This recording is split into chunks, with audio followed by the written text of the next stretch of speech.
Hello everyone. Guess what day it is?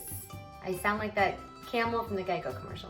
It is lasagna day. I've got my apron on that I got from Italy. I felt like it was appropriate. I recently had one of the best lasagnas of my life, and it was from a variation of a recipe from Once Upon a Chef, which is a terrific blog.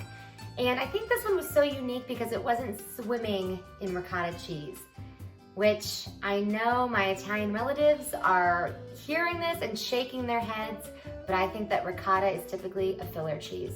There, I said it, it's out there. So the fact that there's more of a focus on the tomato sauce in this lasagna as opposed to the ricotta is a big deal for me. And this recipe is incredibly easy to make, especially if you use the no-boil lasagna sheets that are the savior of lasagna cooks everywhere. And you can also make the sauce for lasagna ahead, refrigerate it, and just assemble the lasagna when you're ready to put in the oven. So my lasagna lovers, we're gonna get started by making our sauce. Now this one is comprised of only 4 very easy ingredients. A teaspoon of salt, 4 sliced cloves of garlic, half a cup of creme fraiche, which you can find in the dairy section of any grocery store, and 2 28-ounce cans of whole peeled tomatoes. You're going to be breaking up these tomatoes by hand, and you want to make sure you do it slowly in case those tomatoes get fresh with you and they squirt juice all over creation. I have a house full of beige furniture, so I have to be particularly careful. At this point, I'm just going to cover my furniture with plastic. Heat up our olive oil here over medium-high heat. Once that oil gets nice and hot, you throw in your 4 cloves of sliced garlic. Listen to that go. So you're gonna cook this garlic for about a minute. It's already starting to kind of pop here, so we're just about ready for our tomatoes. And my God, I can't tell you how good this smells. It smells like the motherland. Here come our tomatoes.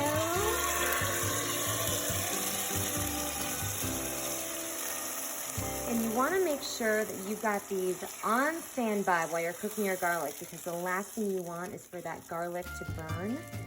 And truthfully, it can happen very quickly, so you want to make sure you keep an eye on it. Now in goes a teaspoon of salt. This isn't the easiest tomato sauce you've ever made. I don't know what is, but I've got to tell you, it is simple but divine.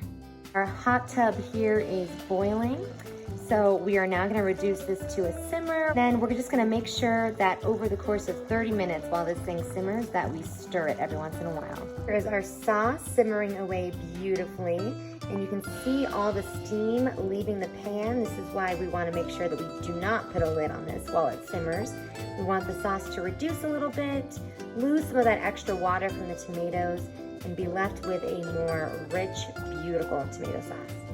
Once our 30 minutes of simmering is up, we're going to be whisking in half a cup of creme fraiche and seasoning the sauce with salt to taste. Now, if you're not familiar with creme fraiche, it's basically sour cream's thicker, fatter brother. Creme fraiche has a fat content of 30%, whereas sour cream has a fat content of 20%.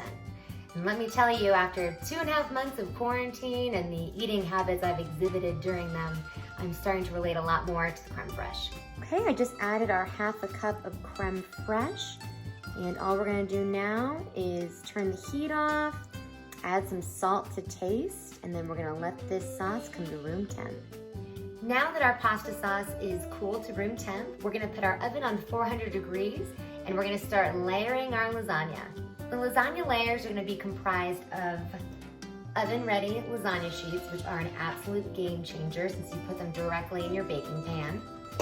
A cup and a half of mozzarella, a cup of grated Parmesan, some fresh basil that's been torn into small pieces, and of course, our beautiful sauce. Now, this is not going to be Garfield's lasagna.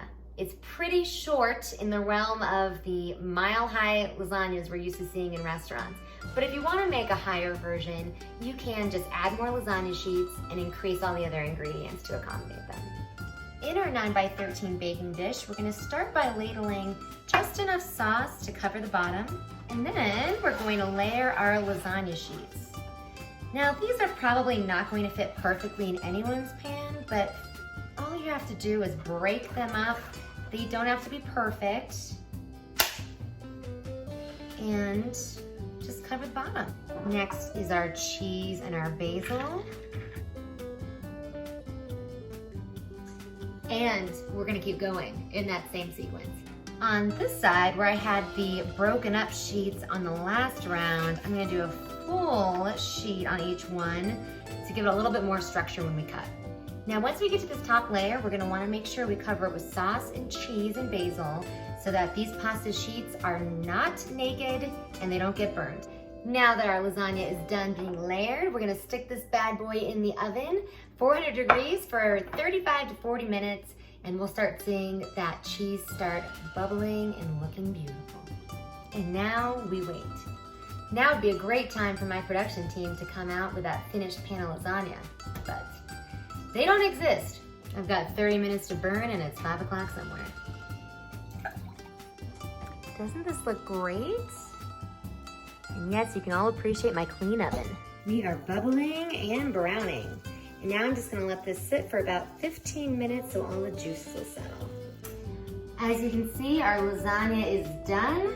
It smells and looks amazing. And in case you're wondering, yes, this is how you eat lasagna when you live alone. Oh, this isn't smart, I know already. I'm gonna be blowing on this for a while, aren't I? This lasagna is bursting with flavor. Definitely tomato forward with a nice dose of creaminess. The cheese adds the perfect amount of salt and nuttiness, and basil couldn't be more fragrant. You're all gonna love this. And was I kidding about the beige furniture? No, I wasn't. As we say in Italy, arrivederci.